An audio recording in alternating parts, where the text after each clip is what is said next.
पूज्य श्री प्रेमानंद जी महाराज वो रोज सोहनी सेवा करते थे, झाड़ू लगाते थे पूरे वृंदावन में, यत्र तत्र जहां उनका मन करता था उसी कॉलोनी का आज पूरी सफाई करते। सुबह 4 बजे से उनका यही भजन था, यही संध्या थी, यही नाम जप था। सोहनी लेते और लेकर के बुहारते पूरे मार्ग को, और हमारी आपकी तरह नहीं जोर जोर से, नहीं, धीमे धीमे। उनके मन में यह भाव था कि वृंदावन श्री प्रिया प्रियतम का ही स्वरूप है, इनके प्रति मैं रोष नहीं करूंगा, धीमे धीमे। और जब बुहारते थे तो अपने नेत्रों से ध्यान पूर्वक ब्रज की रज को देखते थे, कहीं कोई चिन्ह दिख जाए, कहीं किशोरी जी के चरण रज दिख जाए, कहीं ठाकुर जी के चरण दिख जाए। करते करते जब वर्षों बीत गए तो किशोरी जी के मन में भाव आया, हम नित्य रास के लिए वृंदावन में जाते हैं और पूरे वृंदावन को सुव्यवस्थित महात्मा करके रखते हैं, और इनकी एक ही अभिलाषा है कि हमारे चरण चिन्ह इनको दिख जाएं। एक दिन किशोरी जी ने उनको अपने चरण चिन्ह का दर्शन कराया। वो चरण चिन्ह देख करके उनके मन में विश्वास हो गया कि हे श्यामा, जो चरण चिन्ह है इसका मतलब चरण भी है, और चरण है तो मतलब आप भी हो। जब चरण चिन्ह तक ले ही आई हो तो आप अपने दर्शन भी करा दो। अब अगली उनकी स्थिति हो गई कि अब चरण चिन्ह नहीं, अब तो प्रत्यक्ष किशोरी जी को देखना है। लेकिन हमारे ब्रज की एक परंपरा है कि जब तक किशोरी जी की सखियां अनुमति नहीं देंगी ना, तब तक किशोरी जी के दर्शन नहीं हो सकते। इसलिए ललिता जी को मनाओ, विशाखा जी को मनाओ, यमुना जी को मनाओ, गोपेश्वर महादेव को मनाओ, सखियां जब रीझ जाएंगी तब किशोरी जी से मिलना होगा। वृंदावन रस अलग है। अभी हम 15 तारीख से जो कथा करने वाले हैं वो वृंदावन रस के ही ऊपर है। 15 से लेकर के 18 अप्रैल तक गांधी धाम कच्छ गुजरात में, जहां पर वृंदावन रसामृत पद लिखा गया, वहां उस कथा को आप लाइव सुनना, उसमें वृंदावन रस की ज्यादा चर्चा करेंगे। तो जब तक ललिता विशाखा आदि सखियां अनुमति नहीं देती तब तक किशोरी जी के दर्शन नहीं होते। लेकिन किशोरी जी तो चाहती हैं कि उनको दर्शन दें। तो एक दिन किशोरी जी ने रास करते करते अपना नूपुर वहीं छोड़ दिया, और नूपुर छोड़ करके किशोरी जी निकुंज में चली गई। आप सुबह सुबह जब सोहनी करने आए तो आपको वो नूपुर मिला, और नूपुर देख करके वो आनंदित हो गए। इतना सुंदर नूपुर, ऐसी सुंदर उसकी कलाकृति, इतना हल्का उसका वजन, इतना सुंदर उसका स्वरूप।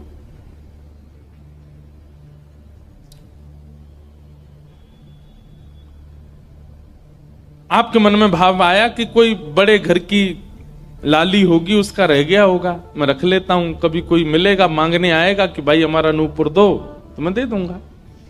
आपने वो नूपुर अपने पास रख लिया। नूपुर से दर्शन किशोरी जी ने कईयों को कराए। इसलिए वृंदावन में जब चला कीजिए ना, बहुत ध्यान पूर्वक देखते हुए पृथ्वी को चला कीजिए, क्या पता क्या मिल जाए।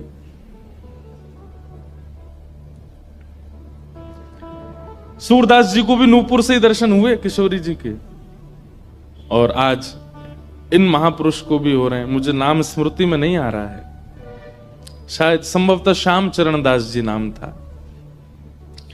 तो नूपुर को अपने पास रख लिया। किशोरी जी का नियम है कि जब रास में जाती हैं तो सब सखियां उनका श्रृंगार करती हैं, और एक एक श्रृंगार जो उन्होंने धारण किया है वो लिख लेती हैं। कानन में कुंडल पहने हैं, गले में ये हार पहना है, उसके ऊपर मोतिन की माला पहनी है, फिर गुंजा माला पहनी है, फिर नवलखा के हार पहने हैं, हाथन में इतने कड़ूला पहने हैं, पैरन में पाजे। क्यों? बोले रास में श्याम सुंदर आते हैं, पता ना काचोरी करके भाग जाएं। अगर एक कम रह जाए तो फिर ठाकुर जी की शामत कहाँ है, हमारी श्री जी का श्रृंगार बताओ। इसलिए सब सखियां जो हैं किशोरी जी के सिर से लेकर नख तक एक एक श्रृंगार को लिख लेती हैं पहले, रास में भेजने से पहले, और फिर रास में आने के बाद, रास से आने के बाद फिर सब सखियां एक एक श्रृंगार, एक बोलेगी हाँ भाई कानन में ये कुंडल हैं, सिर पर ऐसा सुंदर वो है, गले में ऐसी माला है, हाथन में कड़ूला, पामन में ये 2 पाजेब हैं, सब गिनती करो, और एक एक करके उतारती जाती है सखियां। आज किशोरी जी के चरणों का एक नूपुर नहीं है। शाखा आदि बोली, हे श्यामाजू आपका एक नूपुर कहां गया? बोले अरे मो तो पता ना है, सके नृत्य करते करते रह गए हो वृंदावन में। ललिता विशाखा बोली स्वर्ग के इंद्र के हाथी के दांतों से बना हुआ नूपुर है, वो सामान्य नूपुर नहीं है। आपके ऊपर तो कोटि कोटि ब्रह्मांड वारी वारी जाते हैं किशोरी जी, पर वो नूपुर ठाकुर जी ने आपको भेंट किए हैं, बड़े बहुमूल्य नूपुर हैं। अब किशोरी जी बोली मोए ना पता कहां रह गए होगो कहीं पे। किशोरी जी तो मन बना चुकी है ना, दर्शन देना है उनको। तो ललिता विशाखा ने विचार किया कि हम ही जाती हैं, ढूंढ के आती हैं निकुंज में कहां है, वृंदावन में। बोले अपने रूप में तो नहीं जाएंगी, तो एक वृद्धा का रूप धारण किया, एक वृद्ध मैया का रूप धारण करके ललिता विशाखा गई और वृंदावन में ढूंढने लगी नूपुर कहां है। तभी ढूंढते ढूंढते वो महाराज जी सोहनी कर रहे थे, उनके सामने पहुंची। अरे बाबा हमारी लाली आई सवेरे सवेरे यहाँ पे और बाके पाम को एक नूपुर रह गयो, तेने देखो। बाबा बोले तुम कौन हो रही? बोले हम पास के गांव की रहवारी, हमारी बहू है वो और या की लाली है वो, जाको नूपुर रह गयो है। बाबा बोले मैं कैसे पहचान जाऊं कि तुम्हारी ही लाली का नूपुर है? भाई मनचले लोग हैं, बहुमूल्य वस्तु किसी पे देखते हैं तो सब अपना अपना बताते हैं। रोड में अगर 100 रुपया गिर जाए और 50 लोग वहां से निकल रहे हों, कि कोई पूछे भैया 100 रुपया किसका, सब अपनी जेब चेक करते, भले ही कुछ लेके नहीं थे, भले ही जेब में कुछ नहीं था फिर भी देखते हैं, लग तो मेरा ही रहा थे, मेरे जेब में 100 रुपए तो थे। सब अपना बताते हैं बहुमूल्य वस्तु को। तो मैं कैसे मानूं कि तुम्हारा नूपुर है? अरे बाबा हम कह रहे हैं तुम थे। बोले कहवे को अभी मैंने तो नूपुर, मैं तो असमंजस में पड़ जाऊंगा कि मैंने गलत आदमी दे दियो। बाबा फिर कैसे मानेगो? बोले एक नूपुर मेरे पास है, एक नूपुर तुम्हारी बहू ने ही पहन रखो होगो, वाकू ले आओ और यहां लाकर के मुझे पहले नूपुर की पहचान करा तो मैं दूसरा दे दूंगा। ललिता विशाखा बोली बड़ो चतुर बाबा है, श्री जी को बुला रहा है। अरे बाबा तो शर्म ना आवे, ऐसी घर की बहू बेटी ने हम तेरे पास लेके आवेंगे? बाबा बोले तो फिर चले जाओ, तुम पे भैया खूब धन धान्य, दूसरा नूपुर बनवा लियो, जो मुंह पे ही रहने दो। ललिता विशाखा बड़ी चिंता में लौट करके आई तो किशोरी जी बोली क्या बात है, आप इतनी चिंतित क्यों? बोले एक बाबा है, बाने आपको नूपुर धल लियो, यूं कह रहा है कि पहले जिनके पास एक नूपुर है उनको लेके आओ तब दूसरा दूंगो। तो श्री जी बोली इसमें क्या देर है, फिर ले चलो, चलते हैं ना।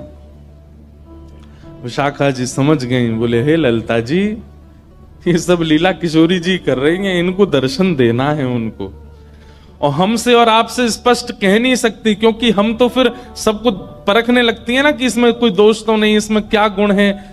इसलिए किशोरी जी सीधे हमसे नहीं बोल करके और ये लीला कर रही हैं, इनको ले चलो। और किशोरी जी आई वृंदावन और महात्मा बैठे सोहनी कर रहे थे और सामने से जैसे ही किशोरी जी को आते हुए देखा, बाबा ले हमारी बहू आ गई, अब नूपुर दे दे, देख या को नूपुर भी वैसा ही है। बाबा बोले मेरी आंख की कमजोर है, ने दूर से दिखना रही, पास लाके हाथ से स्पर्श कराओ। ललिता विशाखा बोली बाबा तो शर्म ना आ रही अपनी बहू को स्पर्श करा में? तो बोले चरण स्पर्श करावे में कहा देर, ले आओ। किशोरी जी समीप गई, जैसी चरण स्पर्श किए अपने हाथों से नूपुर पहना करके लिपट गए चरणों से। हे किशोरी जी, हे श्यामाजू, अब कृपा करो, मैं जानूं ना तो ये दोनों कोई बूढ़ी मैया हैं और ना आप इनकी बहू हो, आप साक्षात किशोरी और ये ललिता विशाखा है, अब मुंह पे कृपा करो।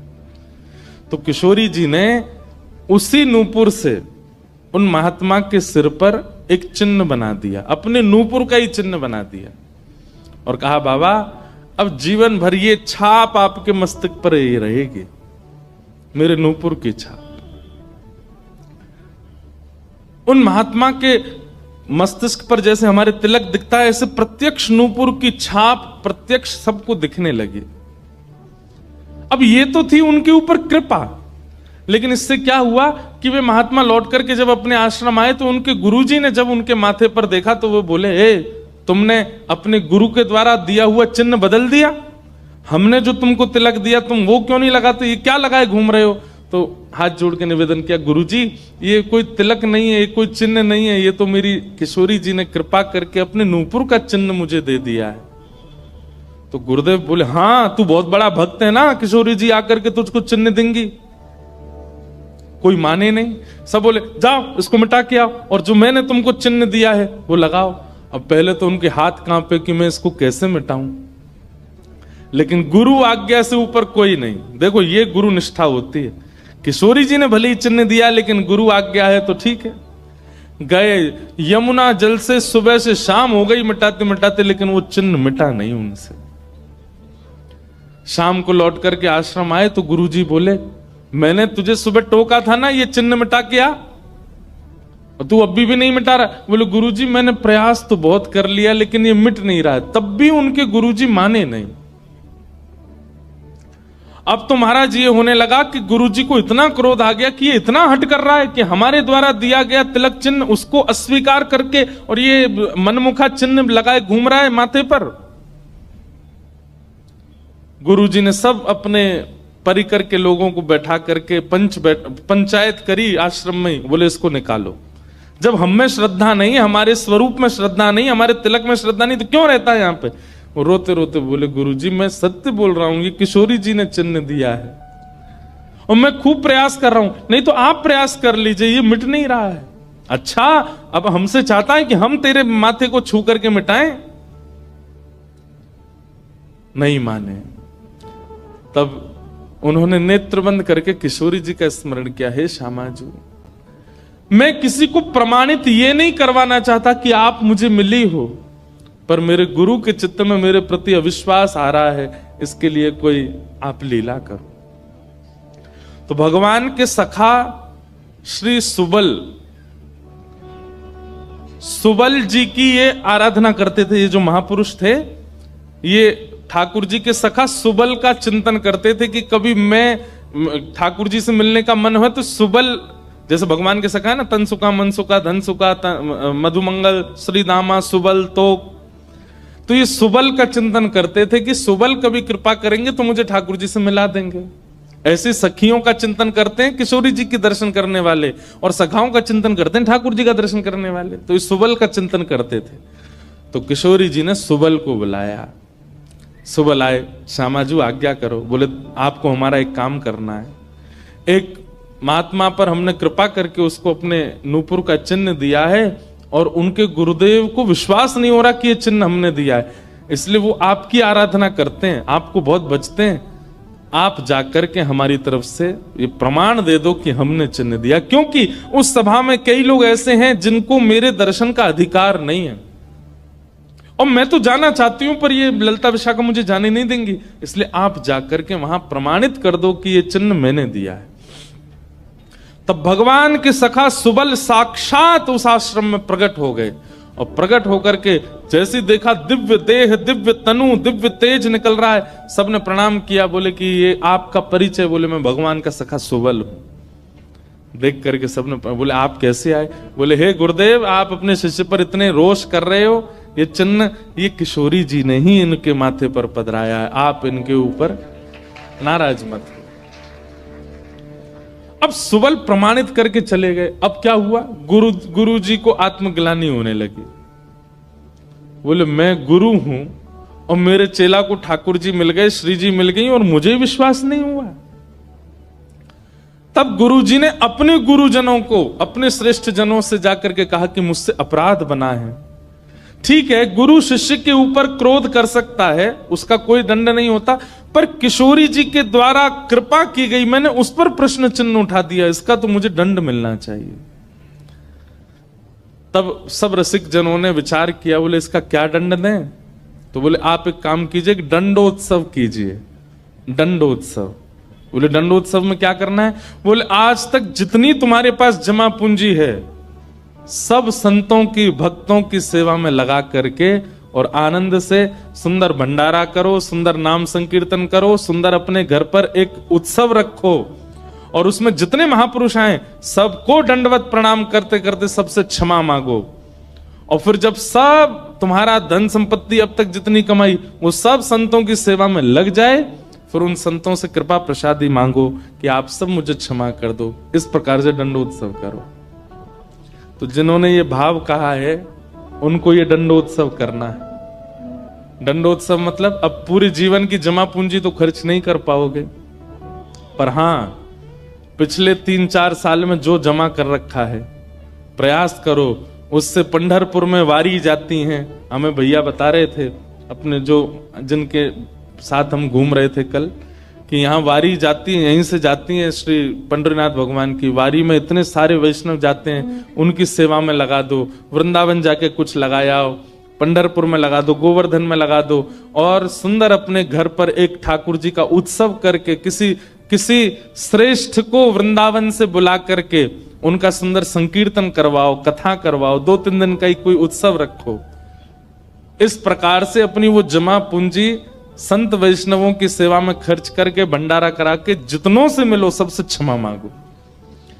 वारी निकलती है आषाढ़ी एकादशी पर, इतने सारे वैष्णव जाते हैं पंढरपुर दर्शन करने, मार्ग पे खड़े होकर सबको शरबत पिलाओ और जो जो शरबत पिए उससे क्षमा मांगो, मुझे क्षमा कर दो, मुझसे अपराध बना है, मैंने कंठी पहनने के बाद भी मांस का सेवन किया, मैंने मद्य का सेवन किया, मैंने ऐसा किया, ये क्षमा मांगो।